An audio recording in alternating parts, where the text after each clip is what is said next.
কিছুদিন আগে অবধিও কিন্তু আমরা পোকোকে একটা ভ্যালু ফর মানি ফোনের জন্য জানতাম। যাই হোক, পোকো কিন্তু ধারাবাহিকতার দীর্ঘ অনেকদিন ধরে বজায় রেখেছিল, যদিও এখনকার দিনে দাঁড়িয়ে পোকোর সেই ধারাবাহিকতা আমার মনে হয়েছে যে কিছুটা পরিমাণে হ্রাস পেয়েছে। তো আপনার এই ব্যাপারে কি মতামত অবশ্যই কমেন্ট করে জানাবেন। কিন্তু তো আজকে আমরা এরকম কথা বলতে চলেছি আমার দুটো ফোনের ব্যাপারে, নতুন লঞ্চ হওয়া দুটি ফোন। প্রথমটা হচ্ছে পোকোর তরফ থেকে নতুন লঞ্চ হওয়া পোকো X7 এবং অপরটি রিয়েলমির তরফ থেকে নতুন লঞ্চ হওয়া রিয়েলমি 14 Pro এর প্রাইজে এই দুটো ফোনের মধ্যে কোনটা নিজের প্রাইসে জাস্টিফাই করে এবং এই দুটো ফোনের মধ্যে কি কি মাল মশলা এবং কি কি পার্থক্য রয়েছে তা জানার জন্য অবশ্যই পুরো ভিডিও দেখতে থাকবে। আশা করি আপনার ডাউট কিছুটা হলেও এখানে আমরা ক্লিয়ার করতে পারবো। শুরুতে যদি আমরা দুটো ফোনের ডিসপ্লে ব্যাপারে বলি, পোকোর ফোনে থাকছে 6.67 ইঞ্চির একটা 1.5 রেজোলিউশন যুক্ত একটা 3D কার্ড অ্যামোলেড ডিসপ্লে, যার পিক ব্রাইটনেস 3000 নিটস এবং ডিসপ্লে প্রোটেকশন থাকছে একটা ভালো মতো, যেটা কিনা গোরিলা গ্লাস ভিক্টরস 2 এর প্রোটেকশন। যদি আমরা ওভারঅল বলি সেক্ষেত্রে কিন্তু এই ফোনটা একটা ওভারঅল একটা বেটার ডিসপ্লে দিয়ে আসে। অপরদিকে রিয়েলমির ফোনটাতে রয়েছে 6.77 ইঞ্চির একটা ফুল এইচডি প্লাস 120 হার্টজের একটা ওলেড ডিসপ্লে, যেটা কিন্তু একটা কার্ভ ডিসপ্লে এবং প্রোটেকশনটা আমরা কি রয়েছে তা জানি না। এবং যদি বলতে হয় ম্যাক্সিমাম ব্রাইটনেসের কথা, এক্ষেত্রে কিন্তু রয়েছে 4500 নিটস পিক ব্রাইটনেস রয়েছে। যদি আমরা ওভারঅল দুটো ফোনের ডিসপ্লে ব্যাপারে বলি সেক্ষেত্রে কিন্তু পোকোর ফোনটা ওভারঅল একটু বেটার ডিসপ্লে দেয়। এবার যদি আমরা ডিজাইনের কথা বলি সেক্ষেত্রে পোকো এবং রিয়েলমির ক্ষেত্রে দুটো ফোনে কিন্তু ডিজাইন কিছু টার্গেট ইউজার্স আলাদা। পোকোর ক্ষেত্রে একটা ফাঙ্কি, পোকোর যেমন লুক হয় অ্যাকচুয়ালি, পোকোর প্রত্যেকটা ফোন যেমন লুক দিয়ে আসে অ্যাকচুয়ালি সেরকম ধরনের লুক কিন্তু পোকোর ফোনটাতে রয়েছে। আর আপনি রিয়েলমির ক্ষেত্রে পাবেন একটা স্টাইলিশ এবং প্রিমিয়াম লুক, যেটা অবশ্যই ম্যাক্সিমাম লোকের পছন্দ হবে এরকম একটা লুক দিয়ে পোকো রিয়েলমি ফোনটা। তো এক্ষেত্রে আমারও চাহিদা অনুযায়ী, ব্যক্তিগত চাহিদা অনুযায়ী কিন্তু রিয়েলমি ফোনটা একটু বেটার লেগেছে অ্যাটলিস্ট ডিজাইনের দিক। এবার যদি আমি কালারের কথা বলি সেক্ষেত্রে দুটো ফোনই কিন্তু 3টে করে কালার অপশন রয়েছে অ্যাভেলেবল। পোকোর ফোনটা 3টে কালার, যেটা সিলভার, গ্রিন এবং ব্ল্যাক, এই 3টে কালার অ্যাভেলেবল রয়েছে। অপরদিকে রিয়েলমির ফোনটাও যথারীতি 3টি কালারই অ্যাভেলেবল রয়েছে, পার্পল হোয়াইট, জয়পুর পিঙ্ক এবং সুইট গ্রে। এবার যদি আমরা মেন প্রসঙ্গে ধীরে ধীরে ঢুকি, যেটা কিনা পারফরমেন্স, দুটো ফোনই কিন্তু থাকছে ডায়মন্ড সিটি মিডিয়াটেকের ডায়মন্ড সিটি 7000 চিপসেট।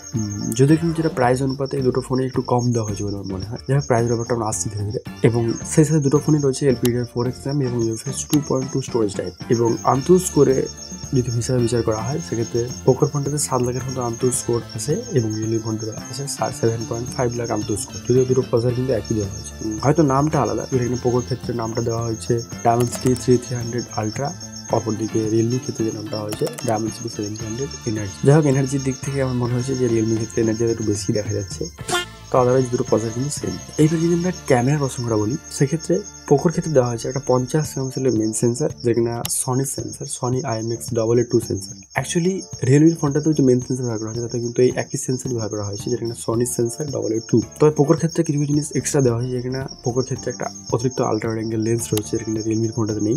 এবং পোকোর ফোনের সেলফি রয়েছে কিন্তু 20 মেগাপিক্সেল, অপরদিকে রিয়েলমি ফোনটাতে সেলফি দেওয়া হয়েছে 16 মেগাপিক্সেল। যদিও ম্যাক্সিমাম ভিডিও রেকর্ডিং ব্যাপারটা যদি বলি সেক্ষেত্রে কিন্তু দুজনেরই সেলফি ক্যামেরা দিয়ে আপনি 1080p ভিডিও শুট করতে পারবেন। সেক্ষেত্রে 4K অপশন কিন্তু এক্ষেত্রেও মিসিং। এবং মেনের ক্ষেত্রে যথারীতি দুটো ফোনেরই ব্যাক ক্যামেরা দিয়ে 4K ভিডিও শুট করতে পারবেন 4K 30।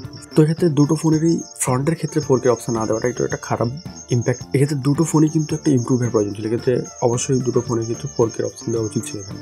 তো যাই হোক, এক্ষেত্রে দুটো ফোনই কিন্তু একটা খারাপ দিক। এই দুটো সফটওয়্যার ব্যাপারটা বলে সেক্ষেত্রে কিন্তু রিয়েলমি ফোনটা পোকোর থেকে সামান্য একটু এগিয়ে রয়েছে, কারণ রিয়েলমি ফোনটা ব্যবহার করা হয়েছে Android 15, যেটা কিনা রিয়েলমি UI 6 দিয়ে এসেছে। অপরদিকে পোকোর ফোনটা রয়েছে কিন্তু কেবলমাত্র Android 14।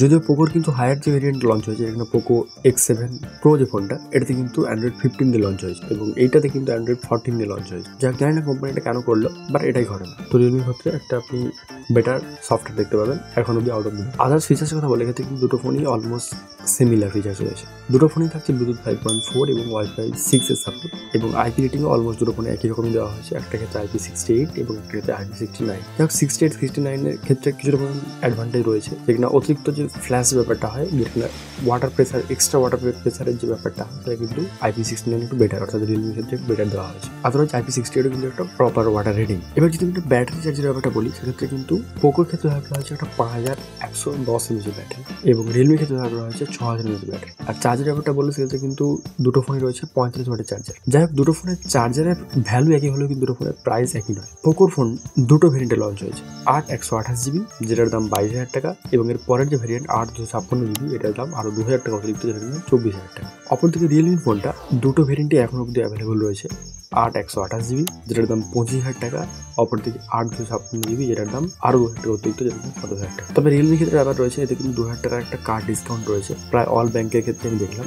যদি কার্ড লাগান সেক্ষেত্রে কিন্তু অলমোস্ট পোকো আর রিয়েলমি একই রকম প্রাইসে পাওয়া যায়। যদি আপনি কার্ডের ফায়দা নিতে পারেন সেক্ষেত্রে কিন্তু দুটো ফোনের মধ্যে যে গ্যাপ সেটা কিন্তু 1,000 টাকা যায়। এবার যদি আপনি একটা বেটার ডিসপ্লে চান কোনো ফোনের কাছ থেকে, সেক্ষেত্রে কিন্তু পোকোর ফোনটা আপনি একটা বেটার ডিসপ্লে দেবে এই দাম। কিন্তু যদি আপনি একটা বেটার লুক এবং একটা প্রিমিয়াম ডিজাইনের দিকে যান, প্রিমিয়াম ডিজাইন তো বলা যায় না, বাট প্রিমিয়াম দেখতে লাগে আপনার ডিজাইন যদি যান সেক্ষেত্রে যান, তবে সেক্ষেত্রে কিন্তু আপনার জন্য রিয়েলমি একটা বেটার অপশন নিয়ে। আদারওয়াইজ দুটো ফোনে কিন্তু পারফরমেন্স বলুন বা ভিতর যে মাল মশলা বলুন প্রায় অলমোস্ট একই রকমই রয়েছে। তবে রিয়েলমির সঙ্গে যে জিনিসটা সবচেয়ে সমস্যা বলে আমার মনে হয়েছে, এই ফোনটা একটু ওভার প্রাইসে লঞ্চ হওয়ার ধরুন কিছুদিন পরে তো কোম্পানি তার কার্ড ডিসকাউন্টে সরে নেবে, সেক্ষেত্রে কিন্তু রিয়েলমির ফোনটা অতিরিক্ত ওভার প্রাইসে লাগবে পোকোর থেকে। তখন কিন্তু পোকোর ফোনটা আমি বলবো যে একটা বেটার চয়েস হয়ে যায় এই প্রাইসে। যদিও পোকোর ফোনটাও কিন্তু এই দাম অনুপাতে একটু কিছু কমে নিয়ে এসেছে বলে আমার মনে হয়। তাও যদি আমি দুটো ফোনের মধ্যে কম্পারিজন করি সেক্ষেত্রে কিন্তু তখন যখন দুটো ফোনের প্রাইস আলাদা হবে সেক্ষেত্রে কিন্তু পোকোর ফোনটা একটা বেটার চয়েস হয়ে যায়। তো আজকে এই অবধি, আপনাদের দেখা হচ্ছে পরে কোনো ভিডিওতে। এই চ্যানেল দর্শক হলে অবশ্যই সাবস্ক্রাইব করে রাখবেন। তো এই দুটো ফোন সম্পর্কে যদি আপনাদের কোনো কিছু জানার থেকে থাকে অবশ্যই আমাদের ভিডিওতে কমেন্ট করবেন,